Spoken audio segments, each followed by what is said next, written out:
ইউকেতে যারা আছেন তারা তাদের স্বামী বা স্ত্রী তাদের স্পাউসকে ইউকেতে আনার জন্য যেই ভিসা অ্যাপ্লিকেশনটাই হয় সেটাই হচ্ছে স্পাউস ভিসা।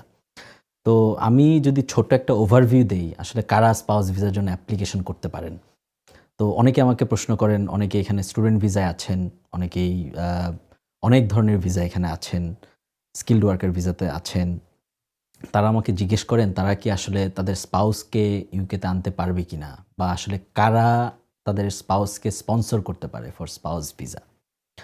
তো এটার সহজ উত্তর হচ্ছে আপনি যদি আপনার স্পাউসকে স্পন্সর করতে চান, সাধারণত আপনার আ এই দেশে ব্রিটিশ সিটিজেন হতে হবে অথবা এখানে সেটেল স্ট্যাটাসে থাকতে হবে। আইএলআর হোল্ডার হতে হবে। এখানে সেটেল স্ট্যাটাস পাওয়ার কিন্তু বেশ কিছু ওয়েজ আছে। যেমন ধরেন আপনি একটা হচ্ছে আইএলআর আপনি পেলেন, তখন আপনি সেটেলড। আরেকটা হচ্ছে আপনি যদি ইউরোপিয়ান সিটিজেন হন, তাহলে ইউরোপিয়ান স্কিমের আন্ডারে ইউএসএস এর আন্ডারে সেটেল স্ট্যাটাস আপনার আছে। বা আপনার রিফিউজি স্ট্যাটাস গ্রান্টেড হয়েছে, প্রোটেকশন স্ট্যাটাস গ্রান্টেড হয়েছে। আপনি একজন রিফিউজি হিসেবে এখানে আছেন। এই বিষয়গুলো যদি এই স্ট্যাটাসগুলো যদি আপনার থাকে, তখনই কেবলমাত্র আপনি আপনার স্পাউসকে ইউকের বাইরে থেকে আনতে পারবেন।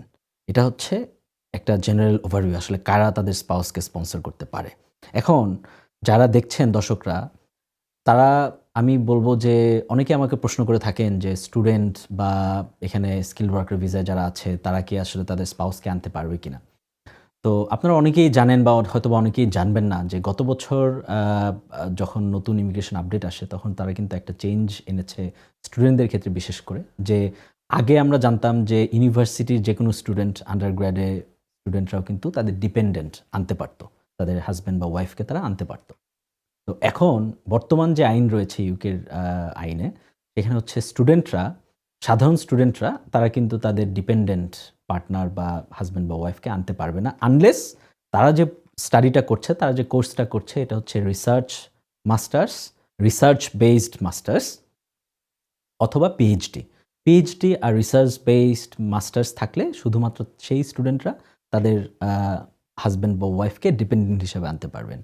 আর স্কিলড ওয়ার্কার ভিসায় যারা আছেন, যেমন ধরেন care worker visa, normal skilled worker visa রেস্টুরেন্টে কাজ করছেন, কোনো কোম্পানিতে কাজ করছেন, যেকোনো ধরনের স্কিলড ওয়ার্কার ভিসাতে সাধারণ যে নিয়ম সেটা হচ্ছে যে বর্তমানে আপনি কেয়ার ওয়ার্কাররা তাদের ডিপেন্ডেন্টকে আনতে পারবে না।